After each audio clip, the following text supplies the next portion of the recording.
मत जान है प्रभ मैं पाया। पावन पौड़ी का पाठ जो आप संगतां ने सरवण किया है, ये शब्द धन गुरु अर्जन देव जी का बख्शिश किया होया, जिस दियां कल 3 पौड़ियां दी विचार आपां संगतां दे विच सरवण कीती सी। एक पौड़ी चौथी पौड़ी जिस दियां विचारां अज आपां ने सरवण करनियां हन। धन गुरु ग्रंथ साहिब जी की पावन पवित्र गुरबाणी के अंदर फरमान है, गुर की सेवा शब्द विचार। गुरु की सेवा की है?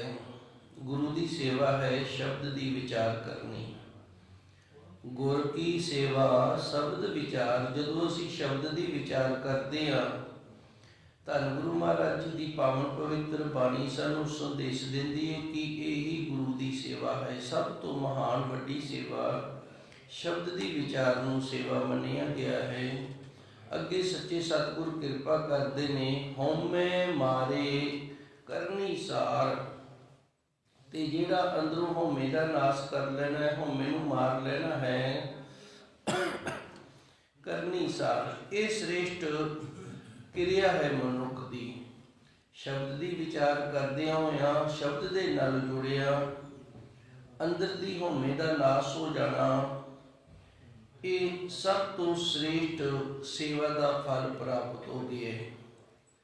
मैं एक बार फिर थोड़ी जी मेहनत कर दिया। धन गुरबाणी के अंदर गुरु जी का फरमान है, गुर की सेवा शब्द विचार। भाई जे किसी के मन के विच ख्याल होवे ना, धन गुरु ग्रंथ साहिब जी की असी सेवा किवें करिए, तो गुरु महाराज जी कृपा करते हैं, शब्द की विचार करो, शब्द के नाल जुड़ो। जदों शब्द की विचार करते हैं, शब्द के नाल जुड़ते हैं, तो गुरु महाराज जी की ये सेवा महान सेवा है। हौमे मारे सेवा करते दे अंदर हौमे नहीं लैके आनी भी मेरे वर्गी विचार कोई नहीं कर सकता, जां मैं विचार कर रही हाँ गुरु महाराज जी की सेवा कर रहे हैं, इस तरह हौमे अंदर नहीं बननी चाहिए। हौमे मारे करनी सार। सब तो श्रेष्ठ करनी मनुख की। करनी का अर्थ है मनुख के द्वारा की गई क्रिया जिहड़ी वो बड़ी महान हो जाएगी, श्रेष्ठ हो जाएगी, जे गुरु की शब्द के नाल विचार के नाल जुड़िया। गुरमुख प्यारे दे अंदरों हौमे का नाश हो गए। क्योंकि इस पावन पौड़ी के अंदर धन गुरु जी ने रहमत की। गुरु अर्जन जी दसदे ने, सुन बावरे हे मूर्ख मन तू सुनना कर, मत जाने प्रभ मैं पाया। किते तेनू ये हौमे हो जे भी मैं रब नूं पा लिया। ये भी एक हौमे है ना, मत जाने प्रभ मैं पाया। किते तेरे अंदर ये हंकार हो जाए, ये मान हो जाए भी मैं भाई परमात्मा नूं पा लिया, मैं प्रभु नूं पा लिया। इस तरह भगत कबीर जी, इन्हां नूं भी किसी ने सवाल किया सी, भगत जी तुसी तां भगत हो गए हो, तुहानूं प्रभु परमात्मा की प्राप्ति हो गई, तुहाडे ते बड़ियां किरपा रहमत हो गई ने। ते भगत कबीर जी का श्लोकां दे अंदर पावन श्लोक होंदा है। भगत कबीर जी श्लोक के अंदर लिखते ने, कबीर गर्भ ना कीजिए, इसका हंकार नहीं करना, इसका हंकार नहीं करना। रंक ना हसीए कोई, ते गरीब दे उत्ते हसना नहीं। भाव इत्थे गरीब तो वो भाव है कि जिन्हों प्रभु परमात्मा की प्राप्ति नहीं, जिन्हें नाम नहीं जपिया, सिमरन नहीं किया, उन्होंने गरीबां की गिनती दे विच गिनिया जाता है।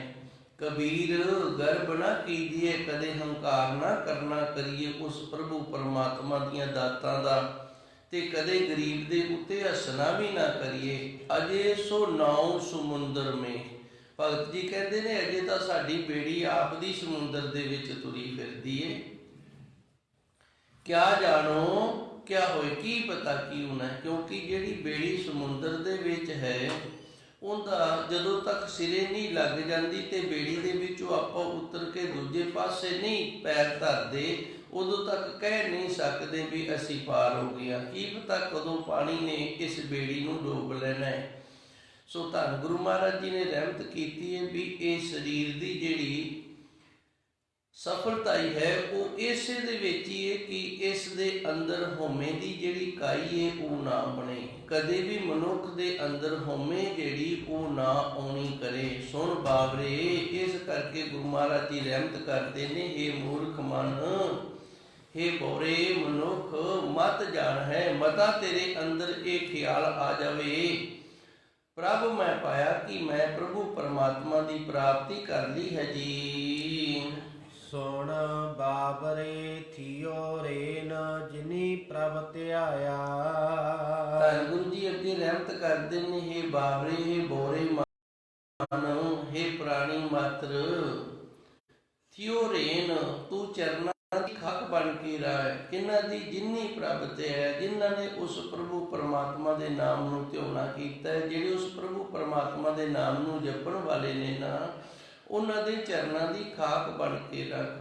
ਧੰਨ ਗੁਰੂ ਜੀ ਰਹਿਮਤ ਕਰਦੇ ਨੇ ਇਹਨਾਂ ਦੋਹਾਂ ਤੁਕਾਂ ਦੇ ਵਿੱਚ। ਹੁਣ ਆਪਾਂ ਜੇ ਸੁਮੇਲ ਕਰਕੇ ਸਮਝਣਾ ਕਰੀਏ ਤੇ ਸੱਚੇ ਸਤਿਗੁਰ ਨੇ ਸਾਨੂੰ ਹਉਮੈ ਤੋਂ ਬਚਣ ਦਾ ਤਰੀਕਾ ਦੱਸਿਆ, ਢੰਗ ਦੱਸੇ, ਜਾਚ ਦੱਸੀ, ਸਾਨੂੰ ਸੁਚੇਤ ਕੀਤਾ ਵੀ ਗੁਰਮੁਖ ਪਿਆਰਿਆ, ਕਿਸੇ ਪ੍ਰਕਾਰ ਦੀ ਤੇਰੇ ਅੰਦਰ ਹਉਮੈ ਜਿਹੜੀ ਇਹ ਨਹੀਂ ਹੋਣੀ ਚਾਹੀਦੀ ਵੀ ਮੈਂ ਤਾਂ ਬੜੀ ਬੰਦਗੀ ਕਰਦਾ, ਮੈਂ ਬੜਾ ਸਿਮਰਨ ਕਰਦਾ, ਮੈਂ ਵਿਕਾਰਾਂ ਤੋਂ ਬਚਿਆ ਹੋਇਆ। ਕਹਿੰਦੇ ਨੇ ਇੱਕ ਸਾਧੂ ਸੀ, ਉਹ ਜੰਗਲ ਦੇ ਵਿੱਚ ਨਾ ਇੱਕ ਝੁੱਗੀ ਬਣਾ ਕੇ ਰਿਹਾ ਕਰਦਾ ਸੀ, ਮੱਠ ਬਣਾ ਕੇ ਰਹਿੰਦਾ ਸੀ। ਤੇ ਮੱਠ ਬਣਾ ਕੇ ਜਦੋਂ ਰਹਿੰਦਾ ਸੀ, ਇਸ ਦੇ ਅੰਦਰ ਬੜਾ ਹੰਕਾਰ ਹੋ ਗਿਆ ਵੀ ਮੈਂ ਤਾਂ ਭਾਈ ਇਤਨੀ ਉਮਰ ਹੋ ਗਈ ਹੈ ਭਜਨ ਬੰਦਗੀ ਕਰਦਿਆਂ ਤੇ ਮੈਨੂੰ ਤਾਂ ਕੋਈ ਵਿਕਾਰ ਹੈ ਜਿਹੜਾ ਇਹ ਪੋ ਹੀ ਨਹੀਂ ਸਕਿਆ, ਕਿਉਂਕਿ ਨਵੇਕਲਾ ਰਹਿੰਦਾ ਸੀ, ਸੰਸਾਰ ਤੋਂ ਬਾਹਰ ਰਹਿੰਦਾ ਸੀ।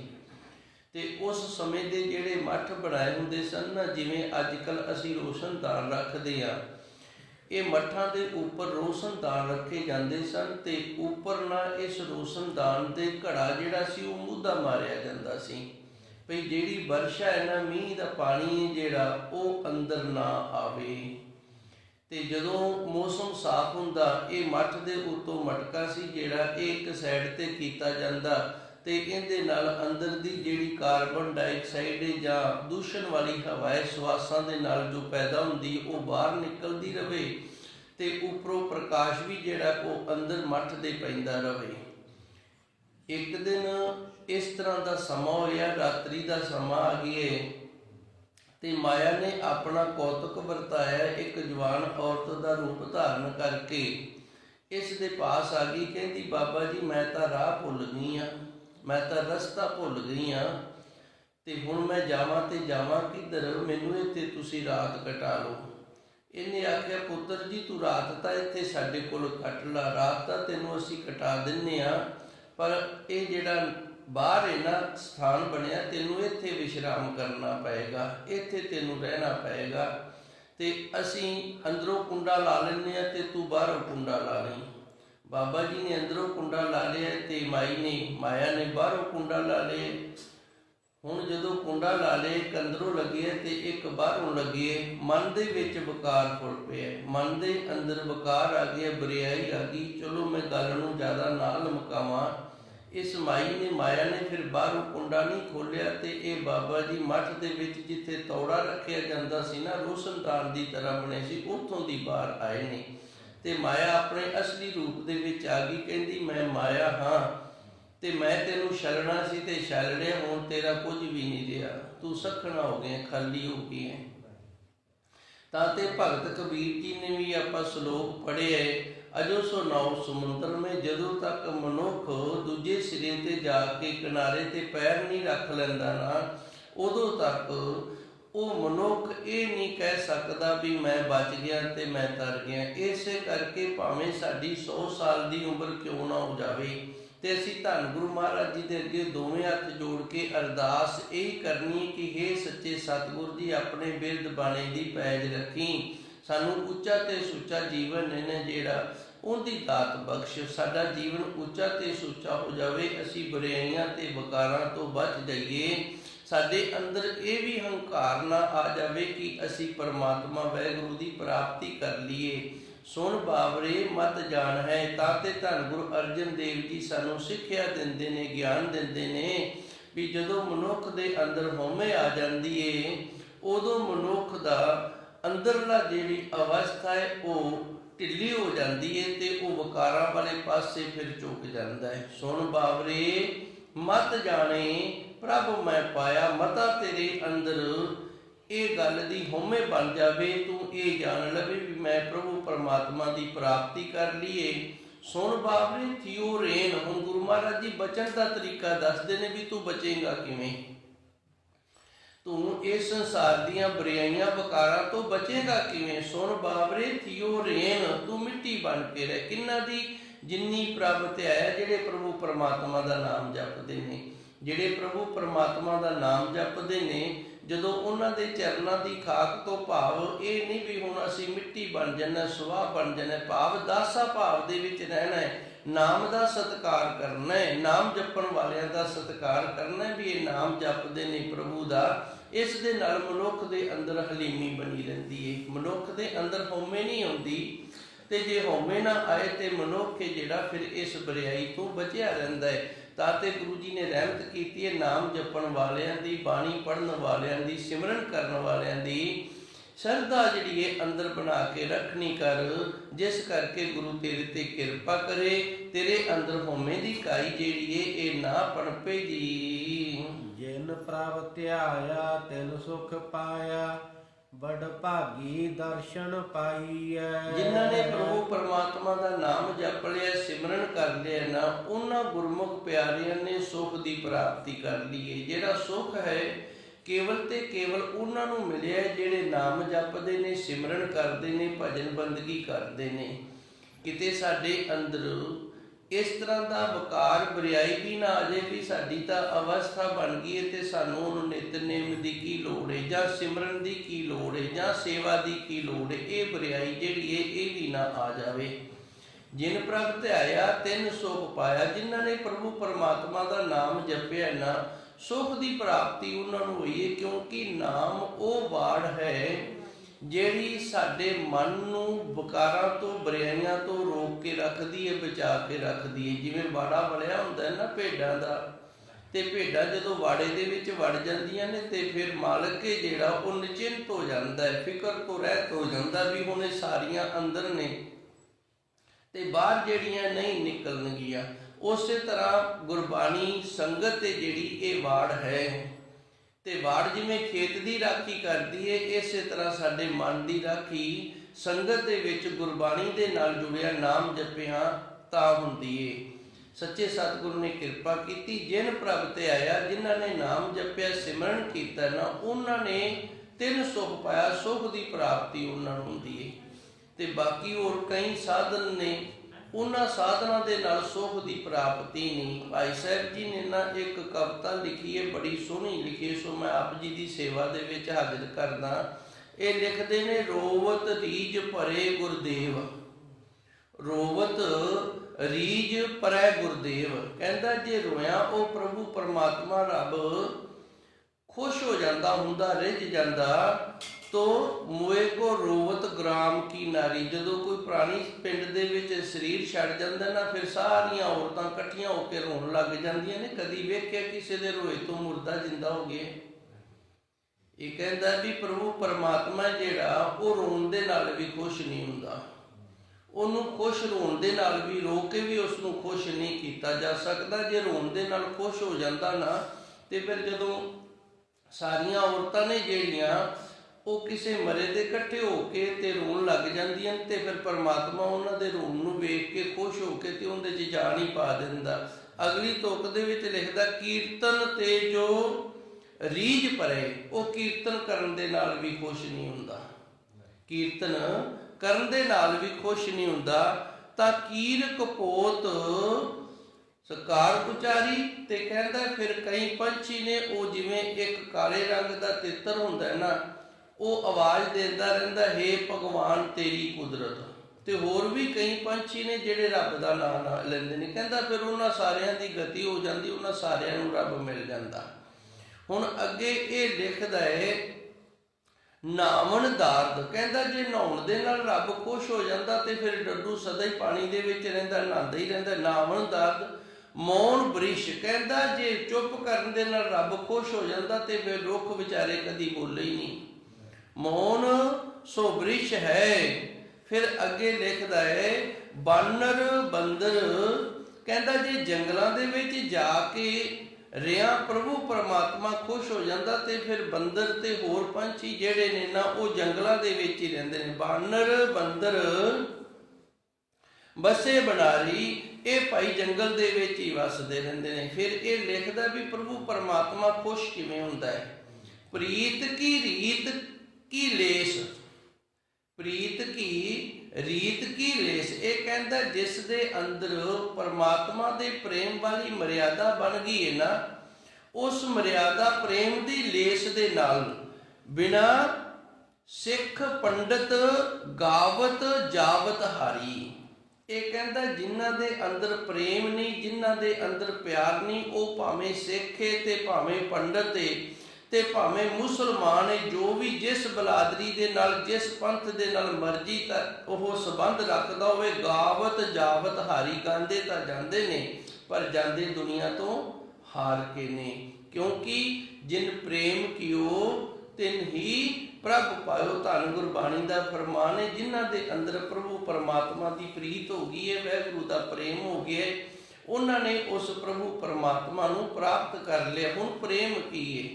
ਅਸੀਂ ਚਾਹ ਪੀਣੀ ਹੋਵੇ ਤੇ ਕਿਸੇ ਹੋਟਲ ਤੇ ਜਾਈਏ ਨਾ ਤੇ ਅਗਲਾ 10 ਰੁਪਏ ਜ਼ਰੂਰ ਲਵੇਗਾ, ਆਖੇਗਾ ਪਹਿਲੋਂ ਇੱਥੇ 10 ਰੁਪਏ ਰੱਖ, ਫਿਰ ਦੁਕਾਨ ਚੋਂ ਬਾਹਰ ਨਿਕਲੀ।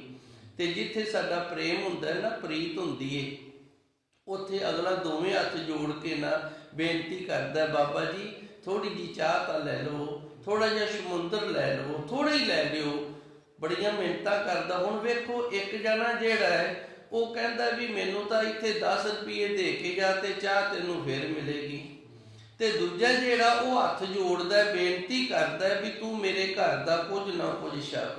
ਹੁਣ ਬਸ ਇੱਥੇ ਹੀ ਸਮਝ ਲੈਣਾ ਵੀ ਇਹ ਇੱਕ ਨੁਕਤਾ ਜਿਹਦੇ ਨਾਲ ਪ੍ਰੇਮ ਦੱਸਿਆ ਗਿਆ। ਜਿੱਥੇ ਪ੍ਰੇਮ ਹੋ ਗਿਆ ਨਾ ਉੱਥੇ ਫਿਰ ਪੈਸਾ ਜਿਹੜਾ ਉਹ ਪਿੱਛੇ ਹਟ ਜਾਏਗਾ, ਤੇ ਜਿੱਥੇ ਪ੍ਰੇਮ ਨਹੀਂ ਹੈਗਾ ਉੱਥੇ ਤਾਂ ਫਿਰ ਭਾਈ ਸੌਦੇਬਾਜ਼ੀ ਹੈ, ਤੇ ਸੌਦੇਬਾਜ਼ੀ ਦਾ ਕੀਤਾ ਹੋਇਆ ਕੰਮ ਆਪਾਂ ਵੇਖੋ ਵਿਚਾਰਾਂ ਕਰ ਹੀ ਰਹੇ ਹਾਂ।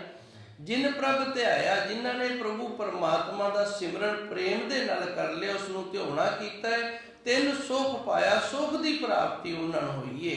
ਵਡਭਾਗੀ ਦਰਸ਼ਨ ਪਾਈਏ, ਬੜੇ ਵੱਡੇ ਭਾਗਾਂ ਵਾਲੇ ਹੋਈਏ ਨਾ, ਤੇ ਫਿਰ ਉਸ ਪ੍ਰਭੂ ਪਰਮਾਤਮਾ ਦੇ ਦਰਸ਼ਨਾਂ ਦੀ ਪ੍ਰਾਪਤੀ ਹੁੰਦੀ ਹੈ ਜੀ।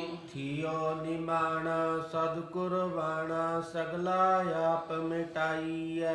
ਹੁਣ ਤਾਂ ਗੁਰੂ ਜੀ ਅੱਗੇ ਕਿਰਪਾ ਕਰਦੇ ਨੇ, ਥਿਓ ਨਿਮਾਣਾ, ਨਿਮਾਣਾ ਦਾ ਅਰਥ ਹੁੰਦਾ ਅੰਦਰ ਤੇਰੇ ਮਾਨ ਨਾ ਹੋਵੇ। ਕਾਹਦਾ ਮਾਨ?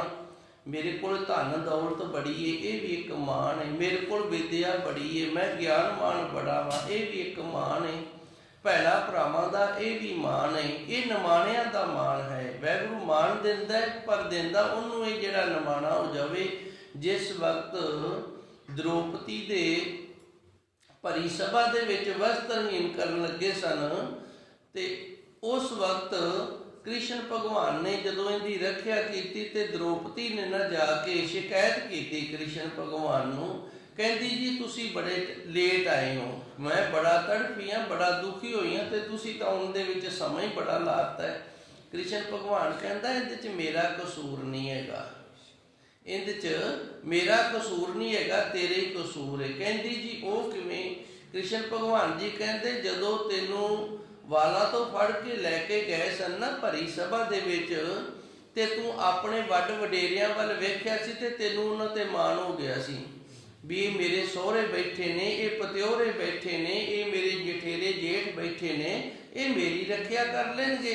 ਤੇ ਫਿਰ ਮੈਂ ਚੁੱਪ ਕਰਕੇ ਟਿਕ ਗਿਆ, ਚੰਗਾ ਜੇ ਇਹਨਾਂ ਤੇ ਮਾਣ ਹੀ ਤਾਂ ਫਿਰ ਇਹਨਾਂ ਤੋਂ ਰੱਖਿਆ ਕਰਾਂਗਾ। ਜਦੋਂ ਉਹਨਾਂ ਨੇ ਰੱਖਿਆ ਨਾ ਕੀਤੀ ਤੇ ਫਿਰ ਭਾਈ ਤੂੰ ਫਿਰ ਤਰਲਾ ਲਿਆ, ਫਿਰ ਅਸੀਂ ਆਉਣ ਲੱਗੇ, ਤੇ ਫਿਰ ਤੂੰ ਆਪਣੇ ਦੰਦਾਂ ਦੇ ਥੱਲੇ ਸਾੜੀ ਲੈ ਲਈ ਵੀ ਮੈਂ ਦੰਦਾਂ ਥੱਲੇ ਕੱਪੜਾ ਲੈ ਲੈਣੀ ਹੈ ਤੇ ਇਹਨਾਂ ਤੋਂ ਕਿਹੜਾ ਖਿੱਚਿਆ ਜਾਣਾ, ਤੈਨੂੰ ਤੇਰੇ ਦੰਦਾਂ ਤੇ ਮਾਣ ਹੋ ਗਿਆ। ਗੱਲ ਤਾਂ ਮਾਣ ਦੀ ਚੱਲ ਰਹੀ ਹੈ ਨਾ। ਹੁਣ ਜਦੋਂ ਦੰਦਾਂ ਤੇ ਮਾਣ ਹੋ ਗਿਆ ਵੀ ਕੱਪੜਾ ਮੂੰਹ 'ਚ ਲੈ ਲਿਆ, ਮੈਂ ਨਹੀਂ ਨਿਕਲਣ ਦਿੰਦੀ, ਤੇ ਫਿਰ ਭਾਈ ਕ੍ਰਿਸ਼ਨ ਭਗਵਾਨ ਜੀ ਕਹਿੰਦੇ ਅਸੀਂ ਫਿਰ ਰੁਕ ਗਏ। ਅਸੀਂ ਆਖਿਆ ਚੰਗਾ ਭਾਈ ਤੂੰ ਦੰਦਾਂ ਦੀ ਤਾਕਤ ਵੀ ਵੇਖ ਲਾ, ਇਹ ਵੀ ਮਾਣ ਤੇਰਾ ਜਿਹੜਾ ਇਹਨੂੰ ਵੀ ਵੇਖ ਲਾ। ਤੇ ਫਿਰ ਅਖੀਰ ਜਦੋਂ ਤੂੰ ਨਿਮਾਣੀ ਹੋ ਗਈ ਵੀ ਹੁਣ ਤਾਂ ਮੇਰੇ ਕੋਲ ਕੋਈ ਚਾਰਾ ਨਹੀਂ, ਤੇ ਫਿਰ ਭਾਈ ਅਸੀਂ ਆਣ ਕੇ ਤੇਰੀ ਰੱਖਿਆ ਕੀਤੀ। ਸੋ ਗੁਰੂ ਜੀ ਵੀ ਸਾਨੂੰ ਇਹ ਸਿੱਖਿਆ ਦਿੰਦੇ ਨੇ, ਥਿਓ ਨਿਮਾਣਾ, ਨਿਮਾਣਾ ਹੋ, ਮਾਨ ਨਾ ਕਿਸੇ ਤੇ ਕਰ, ਸਦ ਕੁਰਬਾਨਾ, ਤੇ ਗੁਰੂ ਤੋਂ ਸਦਾ ਕੁਰਬਾਨ ਜਾ। ਨਿਮਾਣਾ ਹੋ ਕੇ ਰਹਿਣਾ, ਮਾਨ ਤੋਂ ਸਖਣਾ ਰਹਿਣਾ, ਅੰਦਰ ਕਿਸੇ ਪ੍ਰਕਾਰ ਦਾ ਨਾ ਭੈਣਾ ਭਰਾਵਾਂ ਦਾ, ਨਾ ਧਨ ਦੌਲਤ ਦਾ, ਕਿਉਂਕਿ ਇਹ ਸਾਰੀ ਜਿਹੜੀ ਹੈ ਉਸ ਵਾਹਿਗੁਰੂ ਦੀ ਦਾਤ ਹੈ। ਤੇ ਇਹ ਹੈਗੀ ਏ ਛਾਂ ਦੀ ਤਰ੍ਹਾਂ, ਜਿਵੇਂ ਛਾਂ ਢਲਦੀ ਰਹਿੰਦੀ ਉਵੇਂ ਵੀ ਢਲਦੇ ਪਰਛਾਵੇਂ ਨੇ, ਕਦੀ ਇੱਧਰ ਹੋ ਗਏ ਕਦੀ ਇੱਧਰ ਹੋ ਗਏ। ਥਿਓ ਨਿਮਾਣਾ ਸਦ ਕੁਰਬਾਨਾ, ਸਦਾ ਨਿਮਾਣਾ ਹੋ ਕੇ ਰਹਿ ਤੇ ਗੁਰੂ ਤੋਂ ਕੁਰਬਾਨ ਜਾ। ਸਗਲਾ ਆਪ ਮਟਾਈਏ, ਸਗਲਾ ਤੋਂ ਭਾਵ ਏ ਸਾਰਾ, ਸਗਲਾ ਦਾ ਅਰਥ ਹੈ ਸਾਰਾ। ਆਪ ਅੰਦਰ ਜਿਹੜੇ ਆਪਾ ਭਾਵੇ ਨਾ, ਇਹ ਸਾਰੇ ਦਾ ਸਾਰਾ ਤੂੰ ਨਾਸ ਕਰ। ਇਹ ਆਪਾ ਭਾਵ ਤੇਰੇ ਅੰਦਰ ਨਹੀਂ ਹੋਣਾ ਚਾਹੀਦਾ। ਇਹ ਵੀ ਇੱਕ ਹੰਕਾਰ ਦੀ ਬਿਰਤੀ ਹੈ। ਜਿਹੜਾ ਆਪਾ ਭਾਵ ਹੈ ਨਾ, ਇਹ ਵੀ ਇੱਕ ਹੰਕਾਰ ਦੀ ਬਿਰਤੀ, ਪਰ ਇਹ ਜਦੋਂ ਸੂਖਮ ਹੋ ਜਾਂਦਾ ਫਿਰ ਆਪਾ ਭਾਵ ਬਣ ਜਾਂਦਾ ਹੈ।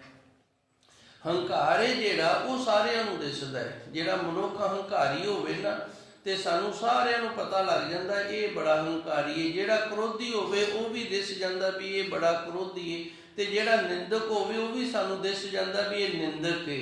ਦੱਸਣ ਦੀ ਲੋੜ ਨਹੀਂ ਪੈਂਦੀ, ਸਾਡੇ ਚਿਹਰੇ ਨੇ ਜਿਹੜੇ ਇਹ ਖੁਦ ਬਿਆਨ ਕਰਦੇ ਨੇ। ਜਿਸ ਤਰ੍ਹਾਂ ਦੀ ਸਾਡੇ ਅੰਦਰ ਸੁਰਤ ਤੇ ਬਿਰਤ ਬਣੀ ਹੋਈ ਹੈ ਨਾ, ਜੈਸੀ ਮਨਸਾ ਤੈਸੀ ਦਸ਼ਾ, ਜਿਸ ਤਰ੍ਹਾਂ ਦੀ ਗੱਲ ਸਾਡੇ ਮਨ ਦੇ ਵਿੱਚ ਚੱਲ ਰਹੀ ਹੈ ਉਸ ਤਰ੍ਹਾਂ ਦੀ ਕੁਦਰਤੀ ਤੌਰ ਤੇ ਸਾਡੇ ਸਰੀਰ ਦੀ ਜਿਹੜੀ ਹੈ ਨਾ ਉਹ ਦਸ਼ਾ ਹੋ ਜਾਂਦੀ ਹੈ। ਸੋ ਗੁਰੂ ਮਹਾਰਾਜ ਜੀ ਰਹਿਮਤ ਕਰਦੇ ਨੇ, ਸਗਲਾ ਆਪ ਮਟਾਈਏ, ਤੇਰੇ ਅੰਦਰ ਸਾਰੇ ਦਾ ਸਾਰਾ ਜਿਹੜਾ ਆਪਾ ਭਾਵ ਹੈ ਨਾ, ਸੂਖਮ ਰੂਪ ਦੇ ਵਿੱਚ ਜੋ ਹੰਕਾਰ ਹੈ, ਇਸ ਨੂੰ ਭਾਈ ਮਟਾਉਣਾ ਕਰੀਏ। ਤੇ ਦੁਨੀਆ ਦੇ ਅੰਦਰ ਜਦੋਂ ਤੱਕ ਰਹਿਣਾ, ਨਿਮਾਣਾ ਹੋ ਕੇ ਰਹਿਣਾ ਹੈ, ਸਦ ਕੁਰਬਾਨਾ, ਤੇ ਕੁਰਬਾਨ ਗੁਰੂ ਤੋਂ ਜਾਣਾ ਹੈ ਜੀ। ਤਾ ਉਹ ਧਨ ਭਾਗ ਸੁਦਾ ਜਿਨ ਪ੍ਰਭ ਲੱਦਾ, ਹਮ ਤਿਸ ਪਹਿ ਆਪ ਬੇਚਾਇਆ। ਉਸ ਪ੍ਰਭੂ ਪਰਮਾਤਮਾ ਨੂੰ ਜਿਹੜਾ ਲੱਭਣਾ ਹੈ, ਇਹ ਆਪਣੇ ਅੰਦਰ ਹੀ ਲੱਭਣਾ ਹੈ, ਬਾਹਰੋਂ ਨਹੀਂ ਲੱਭਣਾ। ਤੇ ਲੱਭਣ ਦਾ ਜਿਹੜਾ ਤਰੀਕਾ ਹੈ ਇਹ ਪ੍ਰੇਮ ਦਾ ਮਾਰਗ ਹੈ। ਪ੍ਰੇਮ ਦੇ ਮਾਰਗ ਤੇ ਤੁਰਿਆ ਪ੍ਰਭੂ ਪਰਮਾਤਮਾ ਨੂੰ ਆਪਣੇ ਅੰਦਰੋਂ ਲੱਭ ਲਈਦਾ ਹੈ। ਤੇ ਗੁਰੂ ਮਹਾਰਾਜ ਜੀ ਇੱਥੇ ਰਹਿਮਤ ਕਰਦੇ ਨੇ, ਉਹ ਧਨ ਭਾਗ ਉਸ ਗੁਰਮੁਖ ਪਿਆਰੇ ਦੇ ਭਾਗ ਨੇ ਨਾ ਜਿਹੜੇ ਉਹ ਧਨਤਾ ਦੇ ਯੋਗ ਹੋ ਗਏ ਨੇ। ਸੁਧਾ, ਸੁਧਾ ਦੇ ਅਰਥ ਹੁੰਦਾ ਸਿੱਧੇ ਹੋ ਜਾਣੇ।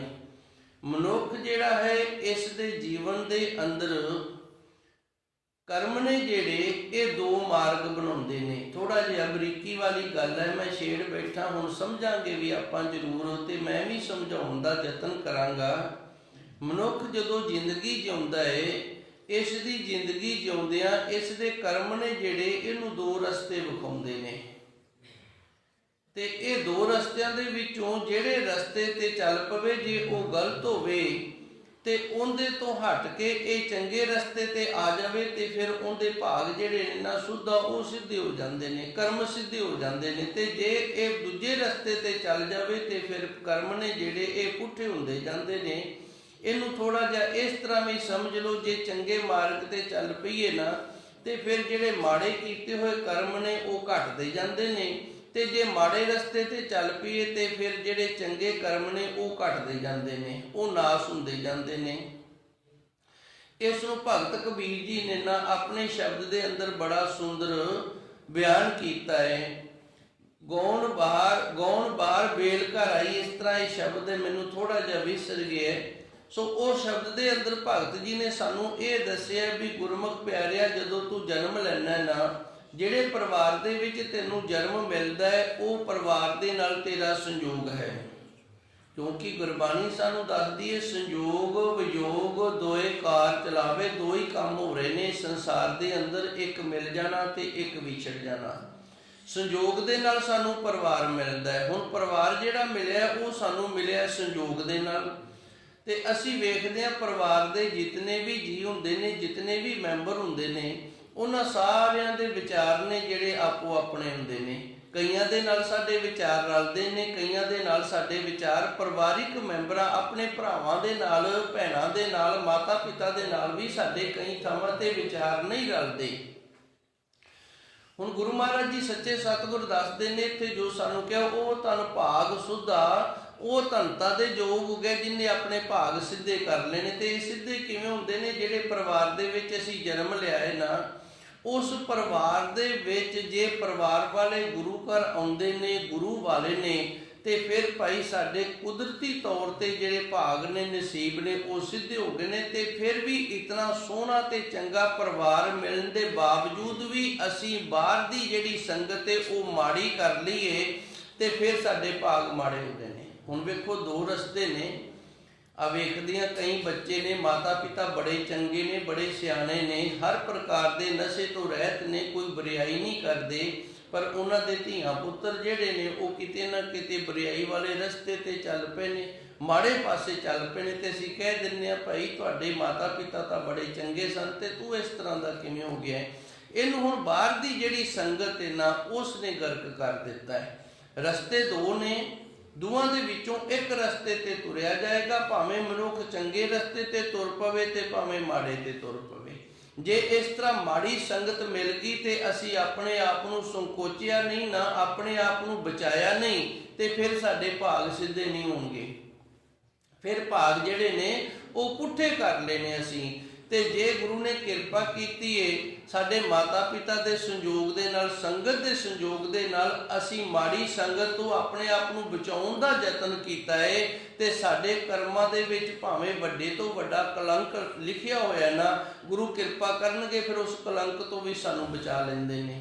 ਉਸ ਬੁਰਾਈ ਤੋਂ ਵੀ ਗੁਰੂ ਸਾਨੂੰ ਫਿਰ ਬਚਾ ਲੈਂਦਾ, ਸਾਡੇ ਤੇ ਰਹਿਮਤ ਕਰਦਾ, ਸਾਡੇ ਤੇ ਕਿਰਪਾ ਕਰਦਾ ਹੈ। ਹੁਣ ਇਹ ਜਿਹੜਾ ਤੁਰਨਾ ਹੈ, ਇਹ ਤੁਰਨਾ ਕਿਵੇਂ? ਸਰੀਰ ਕਰਕੇ ਨਹੀਂ ਤੁਰਨਾ, ਇਹ ਸਰੀਰ ਕਰਕੇ ਨਹੀਂ ਤੁਰਨਾ, ਇਹ ਮਨ ਕਰਕੇ ਤੁਰਨਾ ਹੈ। ਕਿਉਂਕਿ ਸਰੀਰ ਜਿਹੜਾ ਉਹ ਤਾਂ ਧਰਤੀ ਦੇ ਉੱਤੇ ਜਿਹੜੇ ਬੜੇ ਰਸਤੇ ਨੇ ਉਹਨਾਂ ਤੇ ਤੁਰਦਾ, ਤੇ ਮਨ ਹੈ ਜਿਹੜਾ, ਇਹ ਮਨ ਜਿਹੜੇ ਸਾਡੇ ਜੀਵਨ ਦਾ ਰਸਤਾ ਹੈ ਉਸ ਰਸਤੇ ਤੇ ਤੁਰਦਾ ਹੈ। ਮਨ ਹੈ ਜਿਹੜਾ ਇਹ ਸਮੇਂ ਦੇ ਵਿੱਚ ਤੁਰਦਾ ਹੈ, ਜਿਹੜਾ ਸਰੀਰ ਇਹ ਸਮੇਂ ਦੇ ਵਿੱਚ ਨਹੀਂ ਤੁਰਦਾ, ਇਹ ਧਰਤੀ ਤੇ ਤੁਰਦਾ ਹੈ। ਇਹ ਹੈ ਗੱਲ ਬੜੀ ਬਰੀਕੀ ਵਾਲੀ। ਵੇਖੋ ਮਨ ਨੂੰ ਤੁਸੀਂ ਬਚਪਨੇ ਦੇ ਵਿੱਚ ਲੈ ਜਾਓ ਤੇ ਇਹਨੂੰ ਸਾਰੀਆਂ ਯਾਦਾਂ ਉਦੋਂ ਦੀ ਆ ਜਾਣਗੇ, ਕਿਉਂਕਿ ਸਮੇਂ 'ਚ ਚੱਲ ਪੈਂਦਾ ਹੈ ਨਾ। ਮਨ ਜਿਹੜਾ, ਇਹਨੂੰ ਪਿਛਲਾ ਸਮਾਂ ਸਾਰਾ ਯਾਦ ਹੈ ਤੇ ਉਹ ਸਮੇਂ ਦੀਆਂ ਸਾਰੀਆਂ ਗੱਲਾਂ ਯਾਦ ਨੇ। ਪਰ ਜੇ ਤੁਸੀਂ ਹੁਣ ਆਪਾਂ ਇਹ ਸੋਚੀਏ ਵੀ ਸਰੀਰ ਹੈ ਜਿਹੜਾ ਬਚਪਨੇ 'ਚ ਚਲਾ ਜਾਵੇ, ਤੇ ਸਰੀਰ ਤਾਂ ਬਚਪਨੇ 'ਚ ਨਹੀਂ ਜਾ ਸਕਦਾ। ਇਹ ਮਨ ਦਾ ਰਸਤਾ ਹੈ ਤੇ ਮਨ ਨੇ ਤੁਰਨਾ ਹੈ। ਜਦੋਂ ਗੁਰੂ ਦੀ ਕਿਰਪਾ ਦੇ ਨਾਲ ਗੁਰਮੁਖ ਪਿਆਰੇ ਨੂੰ ਇੰਨੀ ਸੋਝੀ ਆ ਜਾਏ, ਜਾਂ ਕਿਸੇ ਦੇ ਪ੍ਰੇਰਿਆਂ ਇਹ ਗਿਆਨ ਮਿਲਦਾ ਰਵੇ, ਤੇ ਅੰਦਰ ਦੀਆਂ ਜਿਹੜੀਆਂ ਵਿਚਾਰਾਂ ਨੇ ਉਹ ਸ਼ੁੱਧ ਤੇ ਪਵਿੱਤਰ ਬਣੀਆਂ ਰਹਿਣ, ਤੇ ਗੁਰੂ ਮਹਾਰਾਜ ਜੀ ਕਿਰਪਾ ਕਰਦੇ ਨੇ। ਉਹ ਧਨ ਭਾਗ ਸੁਧਾ, ਉਹ ਗੁਰਮੁਖ ਪਿਆਰਾ ਧਨਤਾ ਦੇ ਯੋਗ ਹੈ ਜਿਹਨੇ ਆਪਣੇ ਭਾਗ ਸਿੱਧੇ ਕਰ ਲੈਣੇ। ਤੇ ਪੁੱਠੇ ਕਰਨ ਵਾਲੇ ਤਾਂ ਅਸੀਂ ਸਾਰੇ ਹੀ ਹਾਂ, ਪਰ ਸਿੱਧੇ ਜਿਹੜੇ ਨਾ ਉਹ ਕੋਈ ਕਰਦਾ ਹੈ। ਕਿਹੜਾ ਕਰਦਾ ਹੈ? ਜਿਵੇਂ ਸਦਨੇ ਜੀ ਨੇ ਆਪਣੇ ਭਾਗ ਸਿੱਧੇ ਕੀਤੇ ਸਨ। ਹੁਣ ਇਹਦੀ ਕਿਰਤ ਜਿਹੜੀ ਲਿਖੀ ਸੀ ਉਹ ਇਹ ਲਿਖੀ ਸੀ ਵੀ ਤੂੰ ਬੱਕਰੇ ਵੱਢਣੇ ਨੇ ਤੇ ਮਾਸ ਹੈ ਜਿਹੜਾ ਉਹ ਵੇਚਣਾ ਹੈ। ਪਰ ਇਸ ਕੰਮ ਤੋਂ ਇਹ ਖੁਸ਼ ਨਹੀਂ ਸੀ, ਇਹ ਕੰਮ ਕਰਕੇ ਇਹ ਖੁਸ਼ ਨਹੀਂ ਸੀ, ਮਜਬੂਰੀ ਸੀ, ਰੋਜੀ ਰੋਟੀ ਸੀ, ਕਰਨੀ ਪਈ, ਪਰ ਇਸ ਤੋਂ ਖੁਸ਼ ਨਹੀਂ ਸੀ। ਹੇ ਪ੍ਰਮਾਤਮਾ, ਜੇ ਤੂੰ ਰੋਜੀ ਰੋਟੀ ਦਿੱਤੀ ਹੈ ਤੇ ਕੋਈ ਧਰਮ ਵਾਲੀ ਦੇ, ਨੇਕੀ ਵਾਲੀ ਦੇ, ਚੰਗੀ ਕਮਾਈ ਵਾਲੀ ਦੇ, ਤੇਰੀ ਭਜਨ ਬੰਦਗੀ ਵਾਲੀ ਦੇ, ਇਹ ਰੋਜੀ ਰੋਟੀ ਦੇ ਮੈਨੂੰ। ਤੇ ਗੁਰੂ ਨੇ ਕਿਰਪਾ ਕੀਤੀ, ਇਹਨੂੰ ਪ੍ਰਾਪਤ ਹੋ ਗਿਆ, ਕਿਉਂਕਿ ਇਹਦੇ ਅੰਦਰ ਦਾ ਜਿਹੜਾ ਮਨ ਹੈ ਨਾ ਉਹ ਸਿੱਧੇ ਰਸਤੇ ਤੇ ਤੁਰਦਾ ਸੀ, ਗੁਰੂ ਵਾਲੇ ਰਸਤੇ ਤੇ ਤੁਰਦਾ ਸੀ। ਤੇ ਸਰੀਰ ਹੈ ਜਿਹੜਾ, ਇਹ ਫਿਰ ਜਦੋਂ ਮਨ ਸ਼ੁੱਧ ਹੋ ਜਾਏ, ਸਰੀਰ ਆਪਣੇ ਆਪ ਹੀ ਪਵਿੱਤਰ ਹੋ ਜਾਂਦਾ ਹੈ। ਸਰੀਰ ਹੈ ਜਿਹੜਾ, ਇਹਦੀ ਸ਼ੁੱਧਤਾ ਹੀ ਮਨ ਦੇ ਨਾਲ ਆਪਣੇ ਆਪ ਹੀ ਹੋ ਜਾਂਦੀ। ਇਸ ਤਰ੍ਹਾਂ ਦੇ ਹੋਰ ਬੜੇ ਪ੍ਰਮਾਣ ਨੇ। ਗਣਕਾ ਸੀ, ਉਹਨੇ ਵੀ ਅਰਦਾਸ ਕੀਤੀ, ਕੁਬਜਾ ਸੀ, ਉਹਨੇ ਵੀ ਅਰਦਾਸ ਕੀਤੀ ਵੀ ਮੈਂ ਕੰਮ ਜਿਹੜਾ ਉਹ ਮਾਲਣ ਦਾ ਕਰਦੀ ਹਾਂ, ਮੇਰਾ ਕੰਮ ਹੈ ਫੁੱਲਾਂ ਦੀ ਮਾਲਾ ਤਿਆਰ ਕਰਨਾ, ਫੁੱਲਾਂ ਨੂੰ ਪਾਲਣਾ, ਤੇ ਰਾਜੇ ਦੇ ਗਲ ਦੇ ਵਿੱਚ ਪਾਉਣੀ, ਤੇ ਰਾਜੇ ਦੇ ਗਲ ਦੇ ਵਿੱਚ ਮਾਲਾ ਪਾਇਆ, ਮੈਨੂੰ ਲਾਹ ਕੋਈ ਨਹੀਂ ਹੋਇਆ। ਜੇ ਕ੍ਰਿਸ਼ਨ ਭਗਵਾਨ ਜੀ ਤੁਸੀਂ ਹੋਵੋ ਨਾ, ਤੇ ਇਹ ਸੇਵਾ ਇਹੀ ਹੋਵੇ, ਪਰ ਤੁਹਾਡੀ ਸੇਵਾ ਮਿਲ ਜਾਵੇ। ਕੁਬਜਾ ਸੀ ਜਿਹੜੀ, ਉਹਦੇ ਅੰਦਰ 24 ਘੰਟੇ ਜਦੋਂ ਹੀ ਮਾਲਾ ਤਿਆਰ ਕਰਦੀ ਸੀ, ਕ੍ਰਿਸ਼ਨ ਭਗਵਾਨ ਦੇ ਨਾਲ ਜੁੜ ਜਾਂਦੀ ਸੀ ਤੇ ਅਰਦਾਸ ਕਰਦੀ ਸੀ, ਮੈਂ ਮਾਲਣਾ, ਮੇਰਾ ਕਰਮ ਹੈ ਫੁੱਲਾਂ ਦੀ ਮਾਲਾ ਤਿਆਰ ਕਰਕੇ ਹਰ ਰੋਜ਼ ਕੰਸ ਦੇ ਗਲ ਦੇ ਵਿੱਚ ਪਾਣੀ, ਪਰ ਇੱਕ ਪਾਪੀ ਦੇ ਗਲ ਦੇ ਵਿੱਚ ਮੈਂ ਪਾਨੀ ਆ, ਜਿਸ ਦੇ ਕਰਕੇ ਮੇਰਾ ਮਨ ਖੁਸ਼ ਨਹੀਂ ਹੈਗਾ। ਤੇ ਕ੍ਰਿਸ਼ਨ ਭਗਵਾਨ ਜੀ, ਜੇ ਸਮਾਂ ਮਿਲ ਜਾਵੇ ਤੇ ਇਹੀ ਮਾਲਾ ਮੈਂ ਤੁਹਾਡੇ ਗਲ ਦੇ ਵਿੱਚ ਪਾ ਦਿਆਂ, ਤੇ ਮੇਰੀ ਸੇਵਾ ਨਾ ਜਿਹੜੀ, ਮੇਰਾ ਜੀਵਨ ਸਫਲ ਹੋ ਜਾਵੇ। ਹੁਣ ਵੇਖੋ ਚੰਗੇ ਭਾਗਾਂ ਦੀ ਨਿਸ਼ਾਨੀ ਅੰਦਰ ਵਿਚਾਰ ਨੇ ਜਿਹੜੇ ਮਾਣੇ, ਜਿਹੜਾ ਉਹ ਚੰਗੇ ਮਾਰਗ ਤੇ ਚੱਲ ਰਿਹਾ ਹੈ। ਸਰੀਰ ਦੀ ਮਜਬੂਰੀ ਹੈ, ਉਹ ਕਰਨਾ ਪੈਣਾ ਹੈ, ਪਰ ਮਾਣੇ ਜਿਹੜਾ ਉਹ ਪ੍ਰਭੂ ਪਰਮਾਤਮਾ ਕ੍ਰਿਸ਼ਨ ਭਗਵਾਨ ਦੇ ਨਾਲ ਜੁੜਿਆ ਹੋਇਆ। ਫਿਰ ਸਮਾਂ ਆ ਗਿਆ, ਇਹਨੇ ਮਾਲਾ ਤਿਆਰ ਕੀਤੀ ਤੇ ਕ੍ਰਿਸ਼ਨ ਭਗਵਾਨ ਦੇ ਗਲ ਦੇ ਵਿੱਚ ਪਾਈ। ਹੁਣ ਇਹ ਕੁੱਬੀ ਸੀ ਤੇ ਕ੍ਰਿਸ਼ਨ ਭਗਵਾਨ ਨੇ ਫਿਰ ਇਹਦੀਆਂ ਦੋਵੇਂ ਬਾਹਾਂ ਫੜ ਕੇ ਤੇ ਪੈਰ ਦੇ ਉੱਤੇ ਪੈਰ ਰੱਖ ਕੇ ਜਦੋਂ ਸਿੱਧੀ ਕਰਤੀ ਤੇ ਇਹਦਾ ਕੁੱਬ ਨਿਕਲਿਆ ਤੇ ਸੋਹਣੀ ਸੂਰਤ ਵਾਲੀ ਹੋ ਗਈ ਤੇ ਅੰਦਰ ਦੀ ਅਵਸਥਾ ਵੀ ਭਗਵਾਨ ਦੇ ਛੂਹਣ ਦੇ ਨਾਲ ਪ੍ਰਾਪਤ ਹੋ ਗਈ। ਇਹ ਗੱਲ ਗੁਰੂ ਮਹਾਰਾਜ ਜੀ ਸੱਚੇ ਸਤਿਗੁਰ ਇੱਥੇ ਸਾਨੂੰ ਦੱਸਦੇ ਨੇ। ਉਹ ਧਨ ਭਾਗ ਸੁੱਧਾ, ਉਹ ਭਾਈ ਧਨਤਾ ਦੇ ਜੋਗੇ ਜਿਨਨੇ ਆਪਣੇ ਭਾਗਾਂ ਨੂੰ ਸੁੱਧਾ ਕਰ ਲਿਆ ਤੇ ਭਾਗਾਂ ਨੂੰ ਸੁੱਧਾ ਹੁਣ ਕੁਬਜਾ ਵਾਲੀ ਬਿਰਤੀ ਦੇ ਨਾਲ ਹੀ ਹੋਏਗਾ। ਜੇ ਅਸੀਂ ਬਾਣੀ ਪੜ੍ਹਦੇ ਹਾਂ, ਨਾਮ ਜਪਦੇ ਹਾਂ, ਸਿਮਰਨ ਕਰਦੇ ਹਾਂ ਤੇ ਬਿਰਤੀ ਅੰਦਰ ਠੀਕ ਨਹੀਂ ਹੈਗੀ, ਅਸੀਂ ਇਸ ਤੋਂ ਖੁਸ਼ ਹੀ ਨਹੀਂ ਵੀ ਅਸੀਂ ਇਹ ਕੰਮ ਕਰਨਾ ਹੀ ਨਹੀਂ, ਤੇ ਫਿਰ ਭਾਗ ਜਿਹੜੇ ਸਾਡੇ ਨੇ ਉਹ ਸਿੱਧੇ ਨਹੀਂ ਹੋਣਗੇ। ਬਿਰਤੀ ਜਿਹੜੀ ਹੈ ਕੁਝ ਹੋਰ ਕਰਨ ਦੀ ਹੈ, ਖਿਆਲ ਕੁਝ ਹੋਰ ਕਰਨ ਦਾ ਹੈ। ਜਿਨ ਪ੍ਰਭ ਲੱਦਾ, ਤੇ ਜਿਨ੍ਹਾਂ ਨੇ ਉਸ ਪ੍ਰਭੂ ਪਰਮਾਤਮਾ ਨੂੰ ਆਪਣੇ ਅੰਦਰੋਂ ਲੱਭ ਲਿਆ, ਹਮ ਤਿਸ ਪੇ ਆਪ ਵਿਚਾਇਆ। ਗੁਰੂ ਮਹਾਰਾਜ ਜੀ ਰਹਿਮਤ ਕਰਦੇ ਨੇ, ਅਸੀਂ ਆਪਣਾ ਆਪ ਉਹਨਾਂ ਨੂੰ ਵੇਚਦੇ। ਹੁਣ ਵੇਖੋ ਗੁਰੂ ਮਹਾਰਾਜ ਜੀ ਉਹਨਾਂ ਗੁਰਮੁਖ ਪਿਆਰਿਆਂ ਤੋਂ ਆਪਣਾ ਆਪ ਵੇਚ ਰਹੇ ਨੇ। ਜਿਹੜੇ ਗੁਰਮੁਖ ਪਿਆਰਿਆਂ ਨੇ ਪ੍ਰਭੂ ਪਰਮਾਤਮਾ ਨੂੰ ਆਪਣੇ ਅੰਦਰ ਲੱਭ ਲਿਆ ਤੇ ਧਨਤਾ ਦੇ ਯੋਗ ਹੋ ਗਏ ਨੇ, ਜਿਨ੍ਹਾਂ ਨੇ ਨਾਮ ਜਪ ਕੇ ਅੰਦਰ ਦੀਆਂ ਵਿਚਾਰਾਂ ਸ਼ੁੱਧ ਪਵਿੱਤਰ ਕਰਕੇ ਉਸ ਪ੍ਰਭੂ ਪਰਮਾਤਮਾ ਤੋਂ ਆਪਣੇ ਭਾਗ ਸਿੱਧੇ ਕਰਾ ਲਏ ਹਨ ਜੀ। ਨਾਨਕ ਦੀਨ ਸ਼ਰਨ ਸੁਖ ਸਾਗਰ, ਰਾਖ ਲਾਜ ਅਪਨਾਇਆ। ਅਪਣਾਇਆ ਦਾ ਅਰਥ ਹੁੰਦਾ ਆਪਣਿਆਂ ਦੀ, ਰਾਖ ਲਾਜ ਅਪਣਾਇਆ ਹੈ। ਮੇਰੇ ਵਾਹਿਗੁਰੂ ਜੀ ਕਿਰਪਾ ਕਰ, ਆਪਣਿਆਂ ਦੀ ਲਾਜ ਤੂੰ ਆਪ ਰੱਖਣੀ ਕਰ। ਨਾਨਕ ਦੀਨ, ਦੀਨ ਦਾ ਅਰਥ ਹੁੰਦਾ ਹੈ ਅੰਦਰ ਦੀ ਹਲੀਮੀ ਵਾਲਾ, ਜਿਸ ਦੇ ਅੰਦਰ ਗਰੀਬੀ ਦੀ ਭਾਵਨਾ ਬਣ ਗਈ ਹੈ, ਅੰਦਰੋਂ ਹਲੀਮ ਹੋ ਗਿਆ। ਸਰਨ ਸੁਖ ਸਾਗਰ, ਹੇ ਸੁਖਾਂ ਦੇ ਸਾਗਰ ਸੱਚੇ ਸਤਿਗੁਰ ਜੀ, ਅਸੀਂ ਦੀਨ ਹੋ ਕੇ ਤੇਰੀ ਸ਼ਰਨ ਦੇ ਵਿੱਚ ਆਏ ਹਾਂ, ਤੇਰੇ ਹੋ ਗਿਆ ਤੇ ਤੂੰ ਕਿਰਪਾ ਕਰ, ਸਾਨੂੰ ਆਪਣੇ ਬਣਾ ਕੇ ਸਾਡੀ ਲਾਜ ਰੱਖਣੀ ਕਰ। ਸੂਹੀ ਮਹੱਲਾ ਪੰਜਵਾ। ਹਰ ਚਰਨ ਕਮਲ ਕੀ ਟੇਕ, ਸਤਿਗੁਰ ਦਿੱਤੀ ਤੁਸ ਕੈ ਬਲਰਾਮ ਜੀਓ। ਪਿੱਛੇ ਜੋ ਆਪਾਂ ਨੇ ਪੌੜੀ ਦੀ ਵਿਚਾਰ ਕੀਤੀ, ਉਹ ਇੱਕ ਪੌੜੀ ਰਹਿ ਗਈ ਸੀ। ਕੱਲ ਵਾਲੇ ਸ਼ਬਦ ਦੇ ਵਿੱਚੋਂ ਸ਼ਬਦ ਧੰਨ ਗੁਰੂ ਅਰਜਨ ਦੇਵ ਜੀ ਦਾ ਸੂਹੀ ਰਾਗਣੀ ਦੇ ਅੰਦਰ ਹੈ। ਧੰਨ ਗੁਰੂ ਜੀ ਰਹਿਮਤ ਕਰਦੇ ਨੇ, ਕਿਰਪਾ ਕਰਦੇ ਨੇ, ਸਾਨੂੰ ਇਹ ਪਾਵਨ ਸ਼ਬਦ ਦੇ ਅੰਦਰ ਗਿਆਨ ਦਿੰਦੇ ਨੇ। ਹਰ ਚਰਨ ਕਮਲ ਕੀ ਟੇਕ, ਸਤਿਗੁਰ ਦਿੱਤੀ ਤੁਸ ਕੈ ਬਲਰਾਮ ਜੀਓ। ਤੁਸ ਦਾ ਅਰਥ ਹੁੰਦਾ ਖੁਸ਼ ਹੋਣਾ। ਤੁਸ ਕੈ ਬਲਰਾਮ ਜੀਓ, ਬਲਰਾਮ ਦਾ ਅਰਥ, ਰਾਮ ਦਾ ਅਰਥ ਹੁੰਦਾ ਜੋ ਸਾਰਿਆਂ ਦੇ ਵਿੱਚ ਰਮਿਆ ਹੋਇਆ ਹੈ, ਤੇ ਬਲ ਦਾ ਅਰਥ ਹੈ ਮੈਂ ਤੇਰੇ ਤੋਂ ਵਾਰਨੇ ਬਲਿਹਾਰਨੇ ਜਾਂਦਾ, ਮੈਂ ਤੇਰੇ ਤੋਂ ਕੁਰਬਾਨ ਜਾਂਦਾ ਹਾਂ। ਸਤਿਗੁਰ, ਹੇ ਸੱਚੇ ਸਤਿਗੁਰ ਜੀ, ਆਪ ਜੀ ਨੇ ਕਿਰਪਾ ਕੀਤੀ ਹੈ, ਸਾਨੂੰ ਟੇਕ ਦਿੱਤੀ ਹੈ। ਟੇਕ ਦਾ ਅਰਥ ਹੁੰਦਾ ਆਸਰਾ, ਤੇ ਸਾਨੂੰ ਆਸਰਾ ਦਿੱਤਾ ਤੁਸੀਂ ਸਾਡੇ ਤੇ ਖੁਸ਼ ਹੋ ਕੇ। ਤੇ ਖੁਸ਼ ਕਿਵੇਂ ਹੁੰਦਾ ਗੁਰੂ? ਗੁਰੂ ਖੁਸ਼ ਹੁੰਦਾ ਹੈ ਜਦੋਂ ਸਾਡੇ ਅੰਦਰ ਹਉਮੈ ਨਾ ਹੋਵੇ, ਅਸੀਂ ਹਲੀਮੀ ਦੇ ਵਿੱਚ ਰਹੀਏ ਤੇ ਪ੍ਰੀਤ ਦੇ ਨਾਲ, ਪ੍ਰੇਮ ਦੇ ਨਾਲ ਸੱਚੇ ਸਤਿਗੁਰ ਦੀ ਸੇਵਾ ਤੇ ਸਿਮਰਨ ਕਰੀਏ। ਫਿਰ ਗੁਰੂ ਮਹਾਰਾਜ ਜੀ ਤਰੁੱਠਦੇ ਨੇ, ਪ੍ਰਸੰਨ ਹੁੰਦੇ ਨੇ, ਖੁਸ਼ ਹੁੰਦੇ ਨੇ। ਜਦੋਂ ਗੁਰੂ ਦੀ ਕਿਰਪਾ ਹੁੰਦੀ ਹੈ, ਗੁਰੂ ਖੁਸ਼ ਹੁੰਦਾ ਹੈ, ਗੁਰੂ ਤਰੁੱਠਦਾ ਹੈ।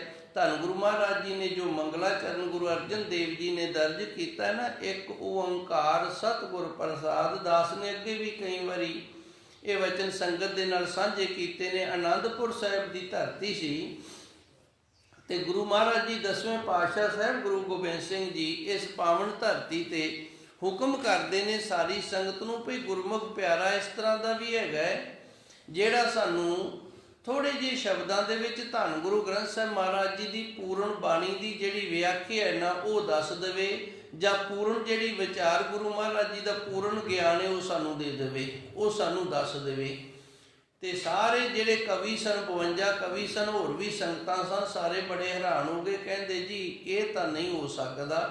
ਪਰ ਗੁਰੂ ਮਹਾਰਾਜ ਜੀ ਨੇ ਹੁਣ ਕਈ ਵਿੱਚ ਹੰਕਾਰੀ ਸਨ, ਉਹਨਾਂ ਦਾ ਹੰਕਾਰ ਦੂਰ ਕਰਨ ਦੇ ਲਈ ਧੰਨ ਗੁਰੂ ਮਹਾਰਾਜ ਜੀ ਸੱਚੇ ਸਤਿਗੁਰ ਜਦੋਂ ਵੀ ਕੁਝ ਵਚਨ ਕਰਦੇ ਨੇ ਨਾ, ਉਦੋਂ ਉਸ ਵਚਨ ਦੇ ਵਿੱਚ ਕਿਸੇ ਨਾ ਕਿਸੇ ਦਾ ਹੰਕਾਰ ਦੂਰ ਕਰਨਾ ਹੁੰਦਾ ਹੈ, ਕਿਸੇ ਦੀ ਬਰਿਆਈ ਦੂਰ ਕਰਨੀ ਹੁੰਦੀ ਹੈ, ਕਿਸੇ ਦਾ ਔਗਣ ਦੂਰ ਕਰਨਾ ਹੁੰਦਾ ਹੈ, ਤਾਂ ਉਹ ਵਚਨ ਕਰਦੇ ਨੇ, ਤੇ ਨਹੀਂ ਤਾਂ ਨਹੀਂ ਕਰਦੇ।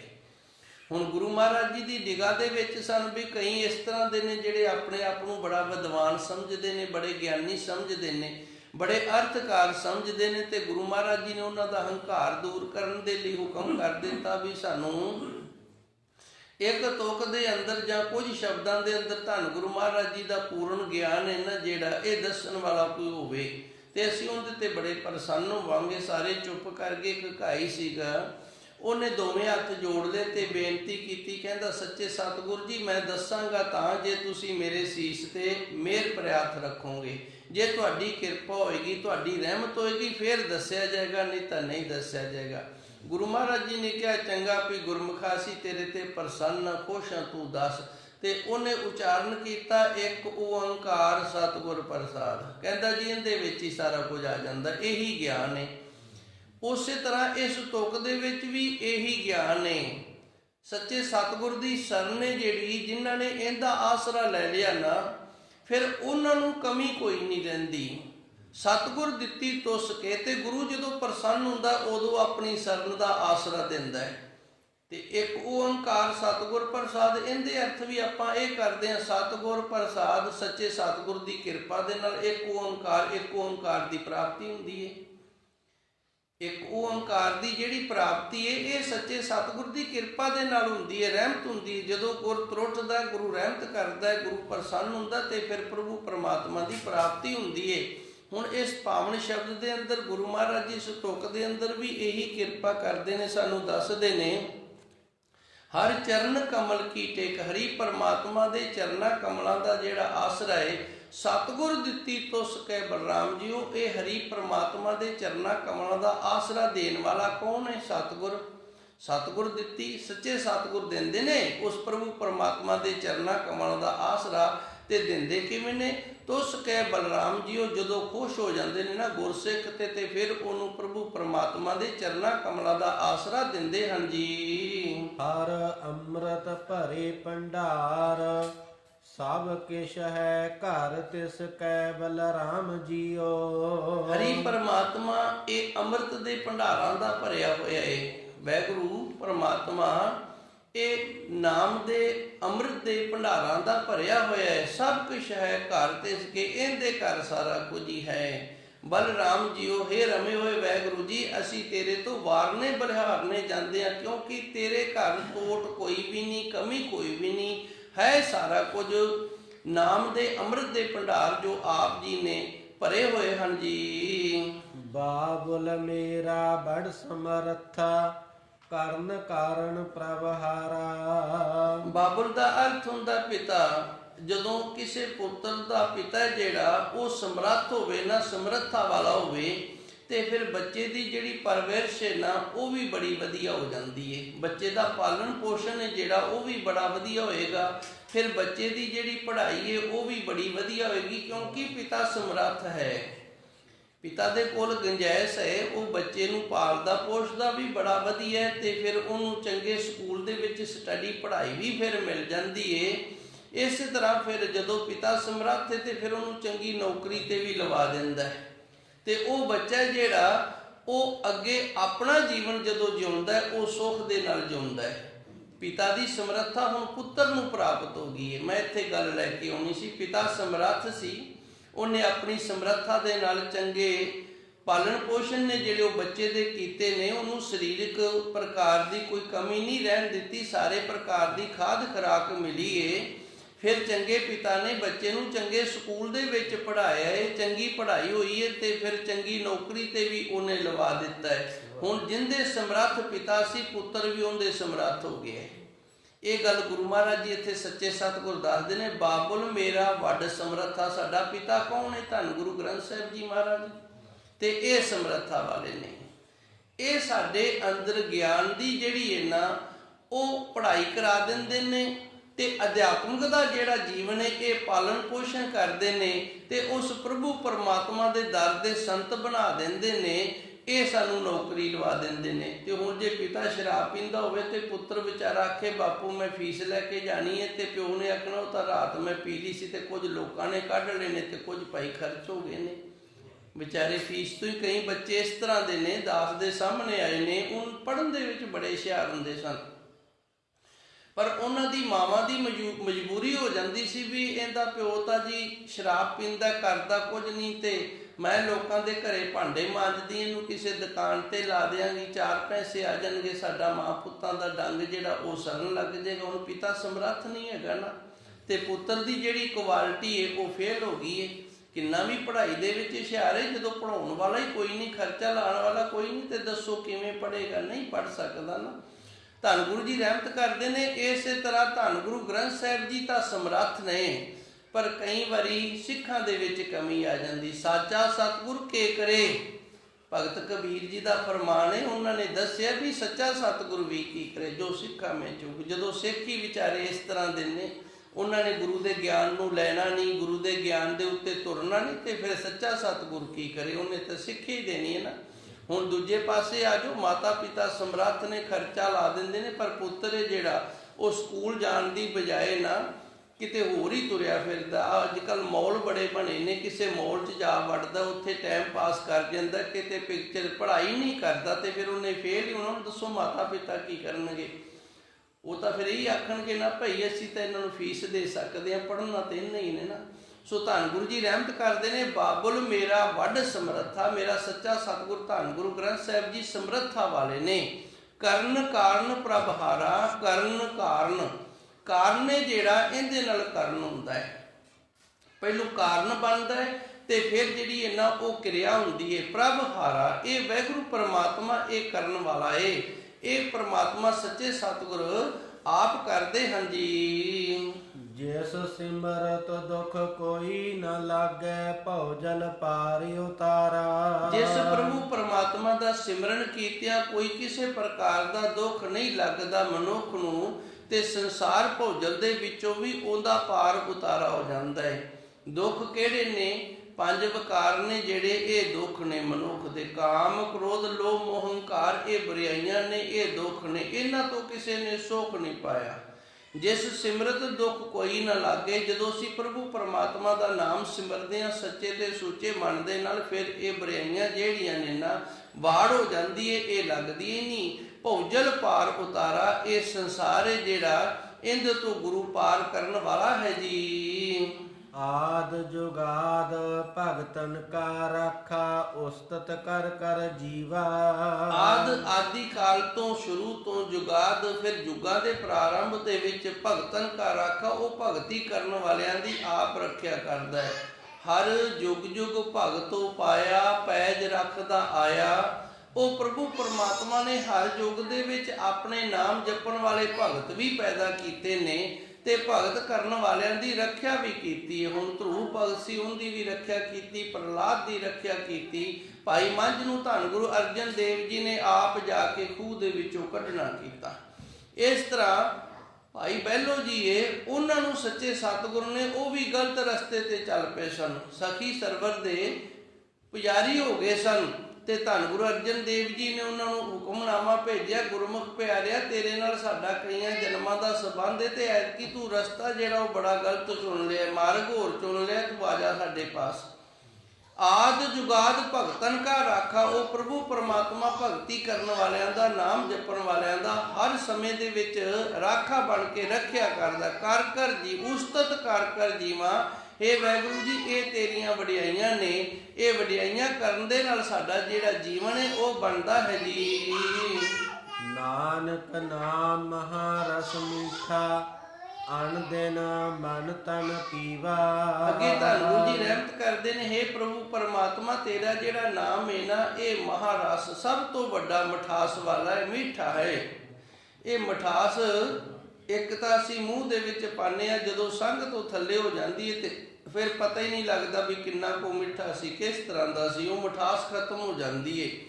ਕੇਵਲ ਤੇ ਕੇਵਲ ਮੂੰਹ ਦੀ ਮਠਾਸ ਹੈ। ਇਹ ਉਹ ਮਠਾਸ ਹੈ ਨਾਮ ਦੀ, ਜਿਹੜੀ ਸਾਡੀ ਆਤਮਾ ਨੂੰ ਮਠਾਸ ਦਿੰਦੀ ਹੈ, ਜਿਸ ਰਸ ਦੇ ਨਾਲ ਸਾਡੀ ਆਤਮਾ ਬਲਵਾਨ ਹੁੰਦੀ ਹੈ। ਭਗਤ ਕਬੀਰ ਜੀ ਨੇ ਆਪਣੇ ਸ਼ਬਦ ਦੇ ਅੰਦਰ ਇਸ ਨੂੰ ਇਸ ਤਰ੍ਹਾਂ ਦੱਸਿਆ, ਜੋ ਫੂਲ ਚਹੀ ਹੈ ਨਾਰ।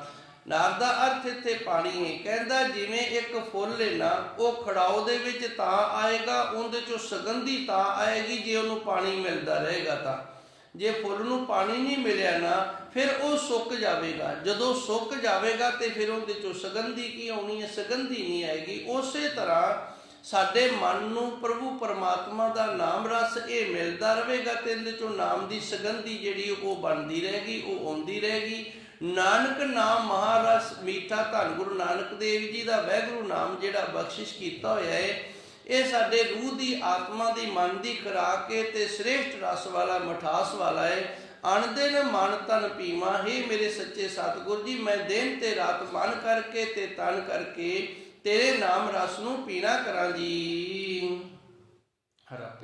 ਹਰਿ ਆਪੇ ਲੈ ਮਿਲਾਏ, ਕਿਉ ਬੇਛੋੜਾ ਥੀ ਵਈ ਬਲਰਾਮ ਜੀਓ। हे हरि अकाल पुरख वाहिगुरु, तू आप किरपा करदा है, अपने सेवकां नूं आप मिलाउणा करदा है। जदों तू मिलाउणा है ते फिर जिहड़ा विछड़ना है ना, ये नहीं हुंदा है जी।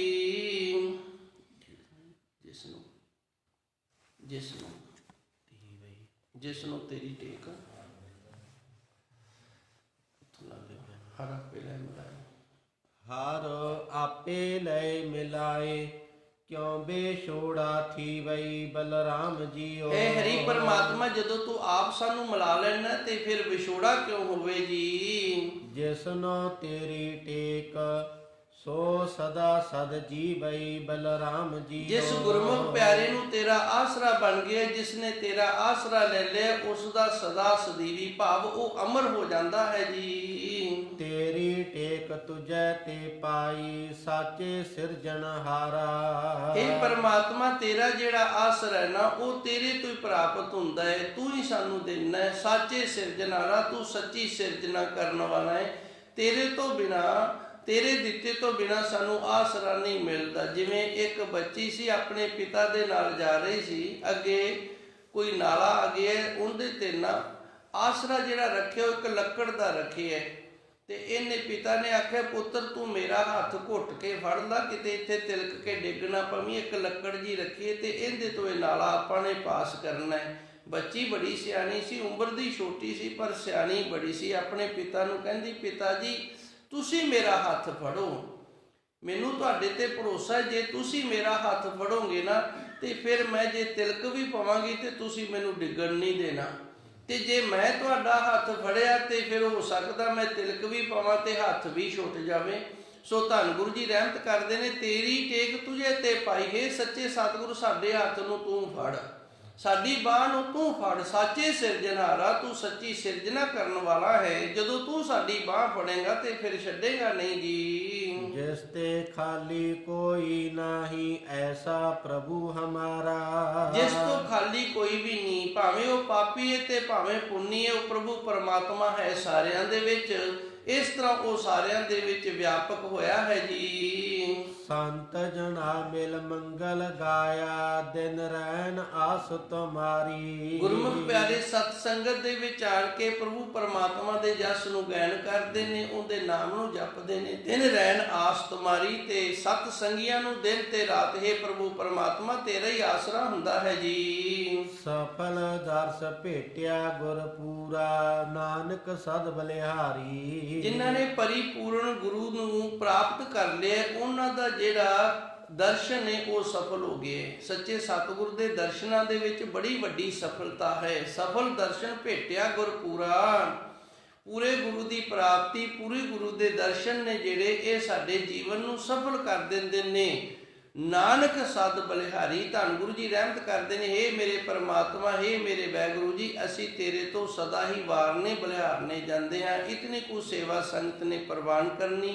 सच्चे सतगुर कृपा करन, रहमत करन, अपने नाम की दात बख्शिश करन, अपने चरना कमलों का प्यार बख्शन।